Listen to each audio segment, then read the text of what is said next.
मिलेगी, जो हमारी सामाजिक लड़ाई है, जो हमारी आर्थिक लड़ाई है, जो हमें न्याय मिल जाना चाहिए था, शायद उस न्याय को पाने के लिए हम एक कदम आगे बढ़ेंगे। जो सामाजिक आर्थिक लड़ाई है वो हमेशा बनी रही है और हमें याद है समाजवादी चिंतक जितने भी हैं वो हमेशा यही कहते रहे कि जाति तोड़ो का आंदोलन हो। बाबा साहब भीमराव अम्बेडकर जी भी यही चाहते थे कि जातियां टूट जाएं, लेकिन जाति नहीं टूटी। डॉक्टर राम मनोहर लोहिया जी चाहते थे कि जाति टूटें, जाति नहीं टूट पाई। धर्म बदल जाते हैं लेकिन जात नहीं बदलती। शायद जाति हमारी सच्ची पहचान बन करके है। इसलिए हमें और आपको मिलकर के आज के समय पर एक ऐसी लड़ाई में आगे बढ़ना है और जागरूक करना है लोगों को, जिससे हम लोग इस लड़ाई में कामयाब हो जाएं। लड़ाई बहुत लंबी है, बहुत कठिन है, क्योंकि जिनसे हमें लड़ना है, जिनसे हमें कुछ पाना है, वो बहुत ताकतवर लोग हैं। कोई संस्था ऐसी नहीं जहां पर वो ना पहुंच गए हों। हर संस्था पे उनका कब्जा है। अब जब संस्थाओं पे कब्जा हो जाता है तो शायद हमें और आपको न्याय भी नहीं मिल सकता है। आपकी सच बात को भी झूठा बनाया जा सकता है। और हम लोगों ने समय समय पे देखा है झूठ बात को भी किस तरीके से सच बना देते हैं लोग। इसलिए लड़ाई लंबी है, भागीदारी का संघर्ष लंबा है, लेकिन हमें उम्मीद है आप जितना जागरूक कर रहे हैं, मैं समझता हूं उस जागरूक करने से, लोगों को जोड़ने से एक ना एक दिन हम लोग कामयाब होंगे। मैं आपको बधाई देता हूं। आपके जो सहयोगी साथी आए हैं, मैं उन सब का बहुत बहुत धन्यवाद देता हूं कि कई बार कार्यक्रम बदला किन्हीं परिस्थितियों के कारण, लेकिन फिर भी हम लोग आप लोग एक जगह इकट्ठे हैं। हालांकि छोटा कार्यक्रम मैं चाहता था हो, उसी के अनुरूप आप लोग कम संख्या में आए हैं, लेकिन जब आप बड़ा कार्यक्रम जब कभी कहोगे तब बड़ा कार्यक्रम किया जाएगा, जिससे और लोगों तक ये बात आपकी पहुंचे। तब तक जब कभी हमारे जो भी सम्मेलन होंगे, जो भी कार्यक्रम होंगे, इसमें से आपकी किताब में से कुछ चीजें निकाल करके उन कार्यकर्ताओं को भी समझाने का काम हम लोग करेंगे। मैं एक बार फिर कमल किशोर कठेरिया जी, ब्रजेश कठेरी जी और उनके सभी सहयोगी साथियों को बहुत बहुत बधाई और मुबारकबाद देता हूं। लेकिन लड़ाई लंबी है, हमें उम्मीद है हम लोग जीतेंगे। मैं एक बात कहना भूल गया था, वो उस बात को जोड़ करके फिर आपकी बात का जवाब दूंगा मैं। समाजवादी पार्टी ने अपने घोषणा पत्र में लिखा था कि सरकार बनने पर जाति जनगणना कराई जाएगी, और मैंने इस बात को यहां तक कहा कि सरकार बनेगी तो 3 महीने के अंदर हम जाति गणना कराने का फैसला लेंगे स्टेट गवर्नमेंट की तरफ से। आने वाले समय में जब भी समाजवादियों को मौका मिलेगा, हम लोग जाति जनगणना कराने का काम करेंगे। हमारे पत्रकार साथी ने जो सवाल पूछा है, सबसे पहले तो ये बात आप मान लो कि भारतीय जनता पार्टी से झूठी पार्टी कोई नहीं है। अगर कैबिनेट स्तर पे ये बात झूठ बोली जाए तो इसका मतलब अखबार झूठे हैं जो आज हम लोगों ने पढ़े। आज अखबार में जो छपा है वो यही छपा है कि पूरे देश में सबसे ज्यादा महिलाओं के खिलाफ अपराध अगर कहीं बढ़े हैं तो वो उत्तर प्रदेश है। तो ये इसका मतलब वो छपने वाली बात खराब है। और न केवल ये, बल्कि और जितनी भी घटनाएं हो रही हैं, उत्तर प्रदेश सबसे आगे दिखाई दे रहा है। कस्टोडियल डेथ में आप सबसे नंबर 1 हैं। कोई दिन नहीं बचता हफ्ते 10 दिन में जहां पर एक सूचना नहीं मिल जाती कि थाने में पीटने की वजह से या थाने की पुलिस की लापरवाही की वजह से किसी की जान चली गई हो। और अब तो ये स्थिति पैदा हो गई है कि पुलिस के लोग धमका देते हैं, लोगों की जान चली जाती है। और अगर आप पुलिस से न्याय मांगने जाओगे तो हो सकता है पुलिस आपसे पैसा वसूल ले, आपके ऊपर मुकदमा दर्ज कर दे, और आप महिला हैं तो हो सकता है आप सुरक्षित न वापस लौट करके आए, हो सकता है आपके साथ भी घटना हो जाए। इतना पुलिस को बदनाम करने का काम अगर किसी ने किया है तो ये भारतीय जनता पार्टी की सरकार उत्तर प्रदेश की। और लूट को लेकर के, वसूली को लेकर के थानों में तय होता है कि कितना लेना है कितना नहीं लेना है। आप यहां बैठे हैं, मुख्यमंत्री आवास भी बगल में है, आर को, प्रेस को इतना बजट दिया जाता है, इतना बजट दिया जा रहा है कि सही बात ना आए।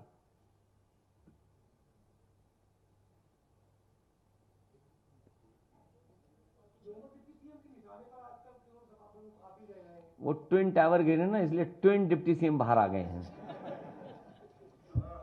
और ये ट्विन जो दोनों हैं, इनको पता नहीं दिल्ली से वो भेजा गया है ट्वीट लिख करके, ये इनकी समझ से बाहर है। ये ट्विन टावर नहीं समझ सकते क्या है ट्विन टावर। ये जो डिप्टी सीएम हैं, कम से कम अपना अखबार तो लखनऊ का देखते होंगे और विभाग के लोग इनकी जानकारी देते होंगे। कभी कोई अपनी गोदी में लेके जा रहा है, कभी पिता अपने पुत्र को ले जा रहा है, पुत्र अपने पिता को ले जा रहा है, पति अपनी पत्नी को ले जा रहा है, पत्नी अपने पति को ले जा रहा है। न मरने वाले को व्यवस्था दे रहे हैं, न स्ट्रेचर दे पा रहे हैं अस्पताल पहुंचने तक। अस्पताल में पहुंच जाओ तो दवाई नहीं, और अगर आपको ऑपरेशन होना तो महीनों इंतजार करना पड़ेगा। जितने मेडिकल कॉलेज हैं वो सब खंडर हैं, नए जमाने के, मशीनें ऑब्सलीट हैं, ऑपरेशन हो नहीं रहे, पैसा वसूला जा रहा है। तो ये कैसे डिप्टी सीएम है? और क्या कहते हैं, शर्मिंदा हो रहे हैं हम जा करके अस्पतालों में। किसी अस्पताल में चले जाओ, शर्मिंदा हो जाओगे तुम। इससे ज्यादा झूठे डिप्टी सीएम कहीं नहीं मिले होंगे। सोचिए, मुख्यमंत्री न झूठ बोले, इसलिए झूठ बोलने के लिए 2 डिप्टी सीएम लगा दिए गए।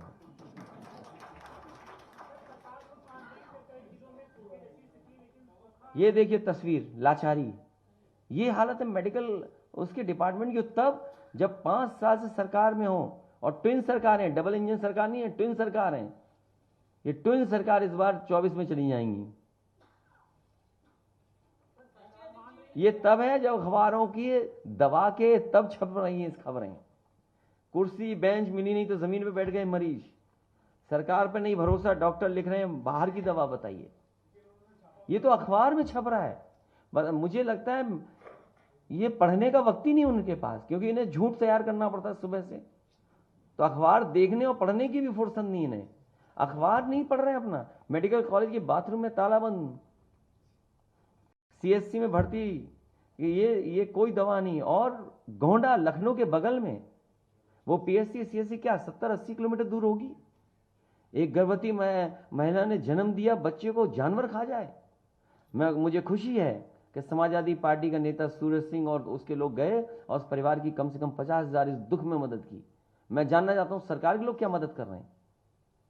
यहां सरकार के लोग जो $1 ट्रिलियन इकोनॉमी का सपना दिखा रहे हैं, मतलब गरीब के लिए दवाई नहीं, इलाज नहीं, और अगर जान चली जाए तो मदद भी नहीं।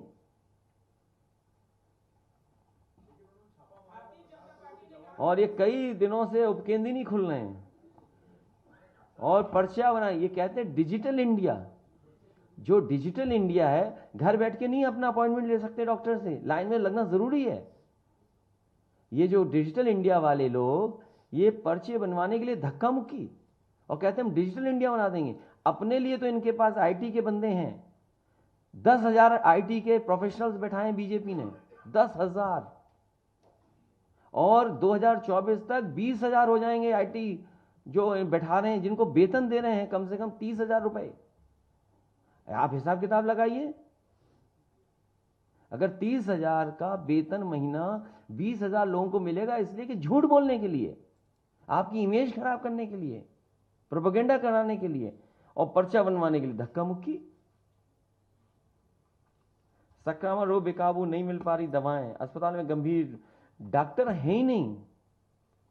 और फिर जब ट्रांसफर हुआ, दुर्भाग्य से मंत्री बने जिन्हें होश ही नहीं है कि उनके विभाग में ट्रांसफर हो गया और उन्हें पता ही नहीं किसका ट्रांसफर कर दिया गया, और वो भी जांच हो रही है। और एक मंत्री ने तो ऐसे ट्रांसफर किए हैं, कई 100 करोड़ रुपए कमाए दिल्ली से आकर के। दिल्ली से आए लखनऊ में केवल ट्रांसफर में, अभी सड़क नहीं बनी और कहीं भी सड़क नहीं बन रही, सब गड्ढे बने भरे पड़े हैं, गड्ढे पे गड्ढा। अभी मैं वृंदावन होकर के आया और वृंदावन में जो लूट हुई है पैसे की, कोई कल्पना नहीं कर सकता। अच्छा किया बंदर डीएम का चश्मा ले गया। आप सोचिए जितना विकास का काम लगा वहां पर, सब बर्बाद कर दिया गया। क्या जनता को नहीं जानकारी होनी चाहिए कि आखिरकार किस में पैसा खर्च हो गया? तालाब ऐसे बनाए जिसमें पानी नहीं जा सकता, उन्होंने पता नहीं कहां पानी जाएगा, ऐसा उन्होंने एलिवेशन लिया, ऐसी उन्होंने सर्वे किया। जो जितने भी पौराणिक तालाब थे, जितनी भी सुंदरता थी, जितनी भी हेरिटेज थी, सब बर्बाद कर दी। एस्थेटिकली इतने बुरे लग रहे हैं जिसकी कल्पना ही कर सकते। बिजली के खंभे पता नहीं कहां से खरीद के लाए, और बिजली के खंभों पे प्लास्टिक के तार लगाए हैं, जिससे बंदर बिजली को न छू लें या बल्ब को न ले जाएं, और वो भी चाइनीज तार। डिप्टी सीएम और सीएम ये नहीं कहेंगे चीन आपका बगल से कब्जा किए ले रहा है। इनको हर चीज पे ज्ञान आता है। भारत की सीमा को छीन ले रहे हैं, चीन अंदर आया जा रहा है, उसकी इन्हें जानकारी नहीं है, बाकी सब जानकारी है डिप्टी सीएम को और सीएम को।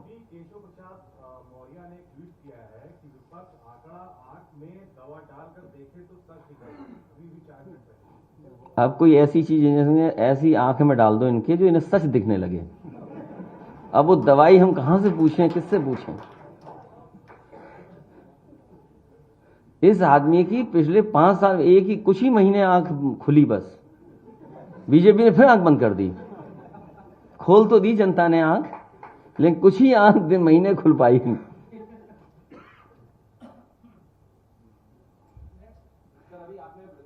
ये पेड लोग हैं, ये बैकवर्ड कम्युनिटी के पेड लोग हैं, जिससे बैकवर्ड की लड़ाई कमजोर ना हो। जैसे हम कुछ कहें तो ये कहा जाएगा कि देखिए हम पिछड़ों को कह रहे हैं कुछ।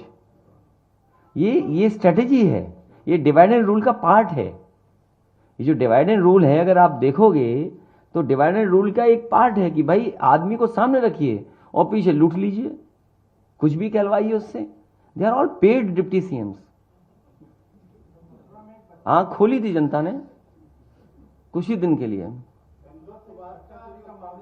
तो बीजेपी के लोग तो सब बुरे काम कर ही रहे। आपने बीजेपी के नेता की भाषा नहीं सुनी?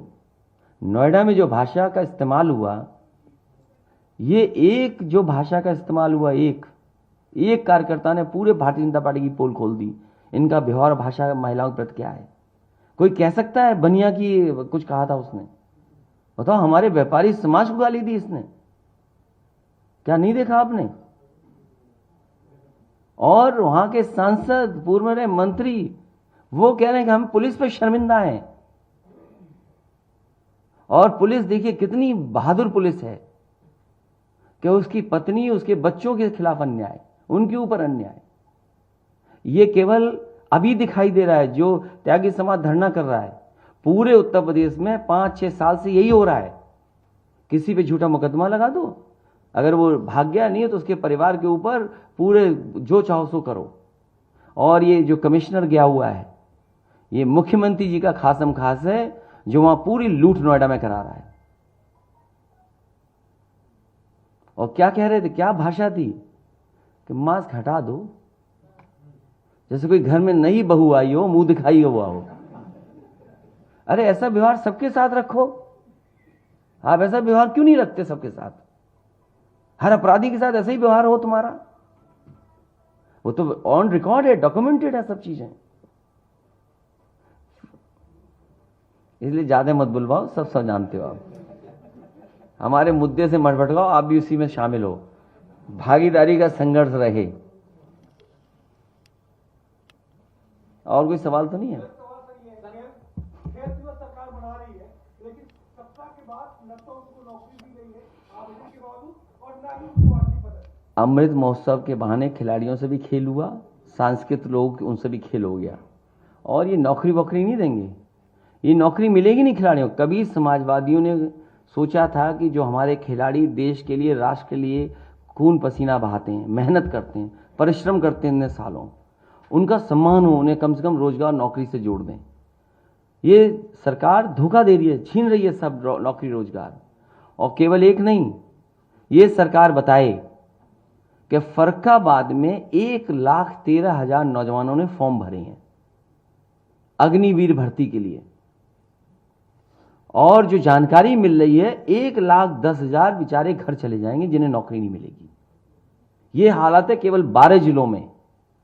अगर 12 जिलों की भर्ती में, अग्निवीर की भर्ती में 1,13,000 फॉर्म भरे हों और 1,10,000 घर जा रहे हों, तो कल्पना करिए पूरे उत्तर प्रदेश में कितने बड़े पैमाने पर नौजवान जो रोजगार चाहते हैं, वर्दी पहनना चाहते हैं।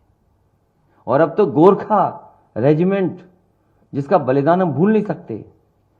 कभी भी वॉर हुआ होगा, गोरखा के लोगों ने अपनी जान लगा करके देश की रक्षा की है। अब उन्हें मजबूर होना पड़ रहा है, कह रहे हैं हम कहीं और भर्ती देखेंगे, अग्निवीर जैसी भर्ती में नहीं जाएंगे। इस सरकार को यह भी नहीं सोच में आ रहा है कि हमारा पड़ोसी देश जो गोरखा रेजिमेंट में इतने बड़े पैमाने पे आते थे भर्ती के लिए, वो अब भारत छोड़ के जाना चाहते हैं। क्या है इनके पास जवाब? सर, मनीष सिसोदिया की लॉकर की आज जांच हो रही है, उनके पीछे सरकार। तुम पे तो नहीं लॉकर है, हम पे लॉकर नहीं है। ये देखिए, आप अगर बीजेपी से लड़ रहे हैं तो आपको सब जांच के लिए तैयार रहना पड़ेगा। अगर आप भागीदारी का संघर्ष की लड़ाई लड़ रहे हैं तो आप हर तरीके से तैयार रहिए, आपके ऊपर केस मुकदमे जांच सब होगी। ये 24 की तैयारी है, ये शुरुआत है इन संस्थाओं से, इसी तरह 24 की तैयारी चलेगी।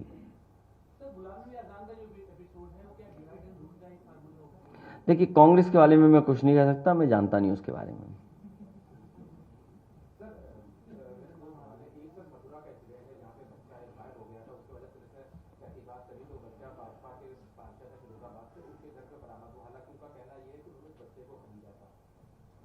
देखिए, ये पुलिस बचा रही है और प्रशासन बचा रहा होगा कि केस कैसे डाइल्यूट हो जाए। बीजेपी का सभासद पकड़ा गया बच्चे की चोरी में, बीजेपी के नेता पकड़े जा रहे हैं शराब की चोरी में, गैर कानूनी नकली शराब में। बीजेपी के नेता तमाम जगह पकड़े जा रहे हैं, बीजेपी के नेता पकड़े जा रहे हैं महिलाओं को अपमानित में। ये बीजेपी के नेता को बचाने के लिए, डाइल्यूट करने के लिए मुझे लगता है ये खबर आई है। 2024 को लेकर के क्या तैयारी है समाजवादी पार्टी? वो आपको नहीं बताएंगे, क्योंकि आपसे कोई मतलब नहीं है, आप कहाँ हमारी मदद करोगे। अगर मदद करो तो हम आपसे बात कर लें। नहीं, हम नहीं बताएंगे।